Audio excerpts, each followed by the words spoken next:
আলহামদুলিল্লাহ ঈদের বাজারটা শেষ করে ফেললাম। মানে মুদি বাজার, কাঁচা বাজার আর মাংস যা ছিল টুকিটাকি শেষ করে ফেলেছি। আসসালামু আলাইকুম, বন্ধুত্বের মিষ্টি বন্ধন থেকে আমি আফরিন ঢাকা থেকে বলছি। সবাই কেমন আছেন? আশা করছি দেশ ও দেশের বাইরে যে যেখান থেকে বসে আমার আজকের ভিডিওটি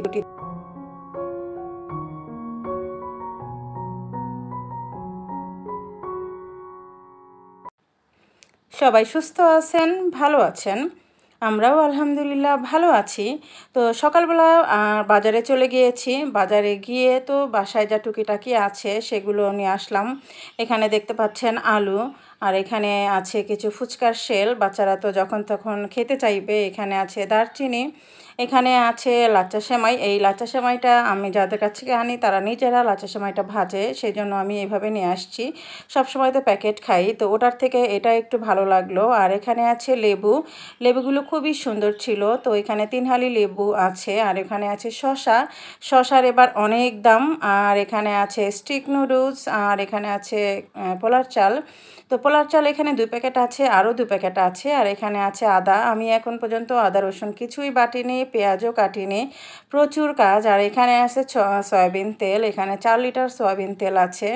তো এখানে চানাচুরও আছে, বাচ্চারা যেহেতু ঈদের সময় বাসায় বসে অনেক কিছু খেতে চাইবে। এখানে আছে হুইল পাউডার, কাপড় চোপড় ধুতে হবে যেহেতু রক্ত মাখামাখির কাজ আছে। আর এদিক থেকে আরও কিছু বাজার আছে, সব কিছু দেখাচ্ছি। আসলে একদিনে কিন্তু বাজারগুলো আনা হয় না, সম্ভব হয়ে ওঠে না, সেজন্য আপনাদের সাথে বাজারগুলো আমি সবসময় শেয়ার করতে পারি না। তো আজকে যেহেতু একসাথে নিয়ে এসেছি, সবগুলো শেয়ার করলাম। আর বাসায় কিন্তু যাওয়ার আগে বাজারে অনেক কাজ করে রেখে গিয়েছি। বাসায় কিন্তু ধুলোবালি থাকে, সেগুলো পরিষ্কার করতে হয়, কাপড় চোপড় ধুতে হয়, বাথরুম, তারপর রান্নাঘর পরিষ্কার করতে হয়, হাঁড়ি পাতিল। এগুলো কিন্তু আসলে একটা ভিডিওতে দেখানো সম্ভব না, তাই না? এখান থেকে আরও 2 প্যাকেট পোলার চাল আছে, টিস্যু আছে, আর এখানে আছে বিরিয়ানি মশলা। সকালবেলা যেহেতু চিকেন বিরিয়ানি হবে, আর আছে হালিম মিক্স। কারণ এই কোরবানির মাংস ভাগ বাটোয়ারা করার পরে সব কিছু শেষ করার পরেই কিন্তু রান্নাটা আমি বসাই, আগেই কিন্তু খেয়ে ফেলি না, আগে সবারটা ভাগ করে দেই, তারপর রান্নাটা বসাতে বসাতে কিন্তু বিকেল গড়িয়ে যায়। তো ততক্ষণে কিন্তু বাচ্চাদের ক্ষুধা লেগে যায়। তো বিরিয়ানিটা যদি করা থাকে তাহলে কিন্তু ওরা খেয়ে নেয়, আর আমি আস্তে ধীরে রান্নাটা করি।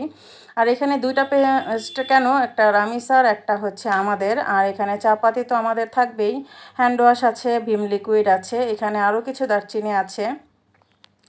যেহেতু অনেক মাংস রান্না হবে একটু মশলা কিন্তু বেশিই লাগে। এখানে দুধ আছে, চিনি আছে, আর চা তো লাগবেই। আর এখানে ম্যাজিক মশলা, বাচ্চাদের তো নুডলস থাকবেই, তো ম্যাজিক মশলাটা থাকলে কিন্তু ঝটপট করে দেওয়া যায়। আর ওই দিক থেকে জিরা আছে, জিরাটা আমাকে ব্লেন্ড করতে হবে। আর এমনিতে হলুদ, মরিচ, ধনিয়া এগুলো তো আমি ভাঙাই নিজে, সব কিছু ধুয়ে পরিষ্কার করে ভাঙিয়ে নেই। এই হচ্ছে আমার মুদি বাজার। আর আমি মুরগি নিয়ে এসেছি, আর মাছ আমার ফ্রিজে আনা আছে, মাছের ভিডিও তো আপনারা দেখেছেন। তো সেই মাছ আছে। আর এখানে মুরগি নিয়ে আসলাম 2টা। তো 2টা মুরগিতে 5 কেজি হয়েছে হয়তোবা। তো 2টা মুরগি আমি এখন ভালো করে কেটে ধুয়ে পরিষ্কার করে আমি বিরিয়ানির সাইজ করে রেখে দিব। তো সেই ভিডিওটা আর আপনাদের সাথে শেয়ার করলাম না, তো ছোট্ট করে একটা মিনি ব্লগ আপনাদের সাথে শেয়ার করলাম। যদি ভালো লাগে প্লিজ লাইক কমেন্টস করে জানাবেন। আর যারা ফেসবুক থেকে দেখছেন তারা চাইলেই কিন্তু আমার পেজটাকে ফলো করে দিতে পারেন। আর যারা ইউটিউব চ্যানেল থেকে দেখছেন তারা প্লিজ প্লিজ প্লিজ আমার চ্যানেলটাকে সাবস্ক্রাইব করে আমার পাশে থাকবেন। সবাই ভালো থাকবেন, আল্লাহ হাফেজ।